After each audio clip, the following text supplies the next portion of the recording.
Armageddon Time is a coming of age story centered around an adolescent Jewish boy, played by Banks Rapetta, who is being bombarded with views from his family, friends, and even the outside world of who he should be or who he should become.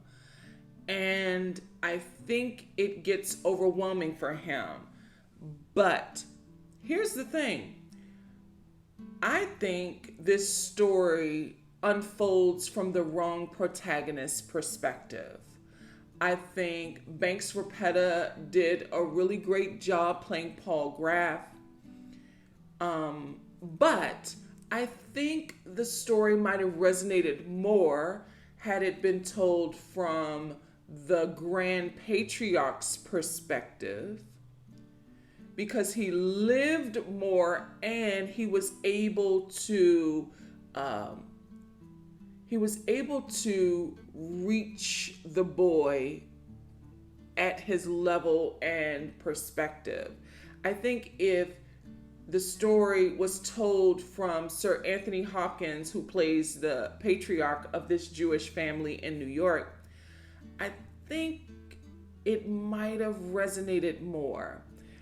This is again a coming of age story set in 80s New York, on the brink of the Reagan era, the precipice of the Reagan era.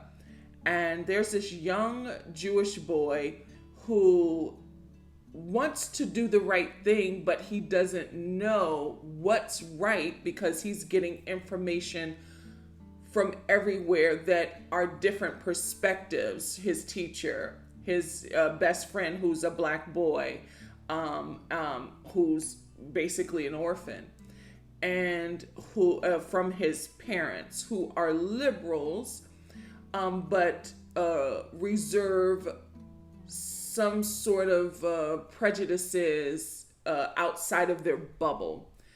And he has so much privilege that he's running away from, and his grandfather, played by Sir Anthony Hopkins, helps to ground him and reel him in and help him realize that the privileges awaiting him will also protect him because he's Jewish.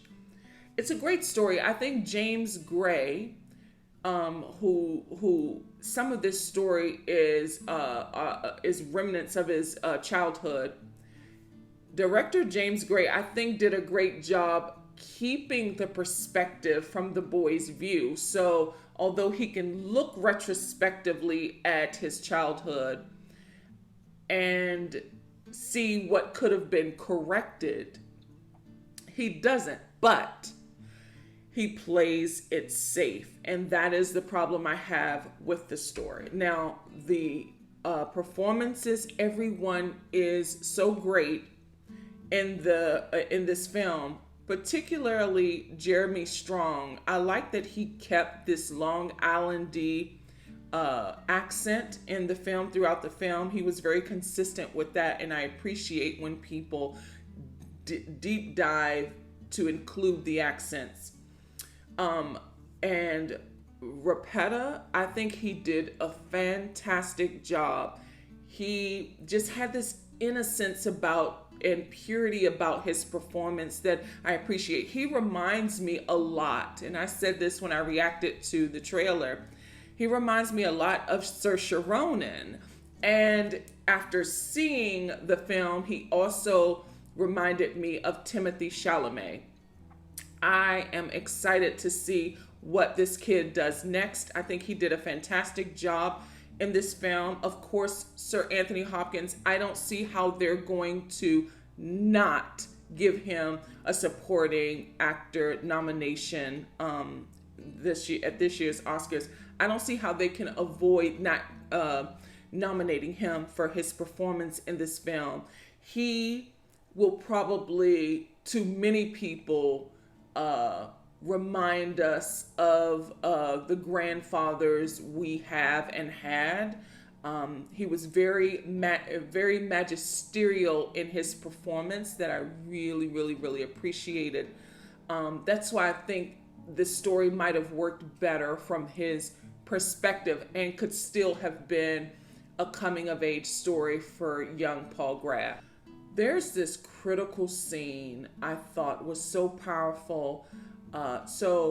Grandfather, Sir Anthony Hopkins' character, had purchased Paul a rocket that they were going to launch eventually. And right before grandfather dies, they go to the park together, or right before his surgery. Spoiler alert, sorry. Right before his surgery, because he has bone cancer, he and young Paul launched the rocket that he had purchased him in the beginning of the film.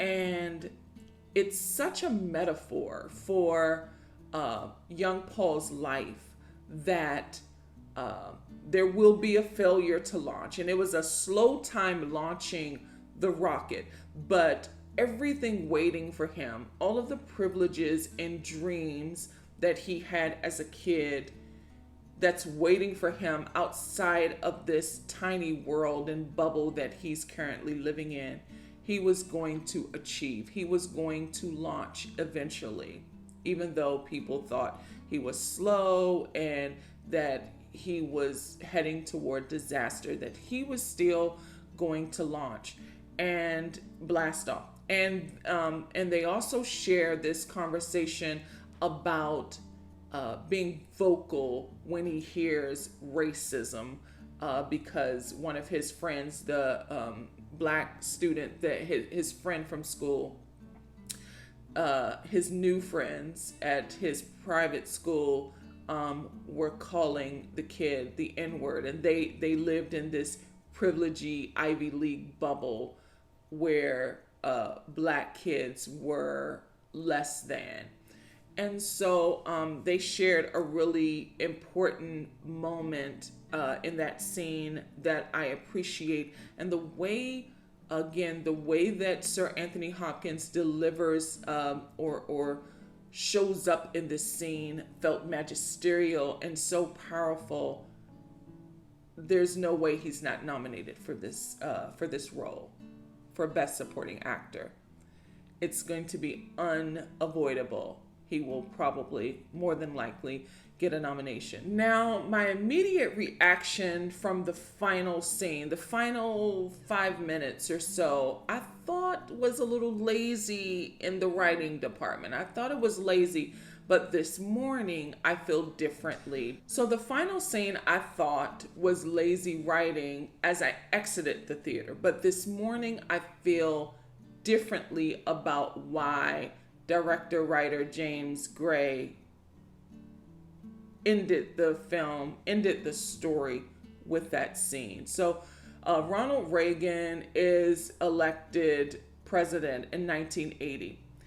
And young Paul goes on about his life. He has a school dance. Fred Trump is the one who hosted this dance and I guess chaperoned this school dance for them. And he's, telling the kids to enjoy these privileges that they have and that are waiting for them, basically.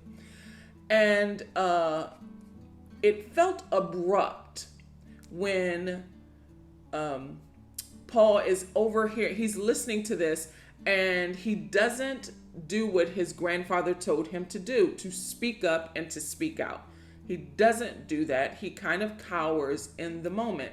Understandable. This is an adolescent, a prepubescent young boy. He's not going to always do the right thing. But he leaves and runs up the street from his school. And at first I was like, that's a little underwhelming. But as it sat with me, I realized that no matter how much Paul tries to run away, flee, or how far he runs, privilege will always be waiting for him. He will always have privilege waiting for him, no matter how far he tries to run, and no matter whether or not he speaks out, he will always have the bubble, the protection of privilege.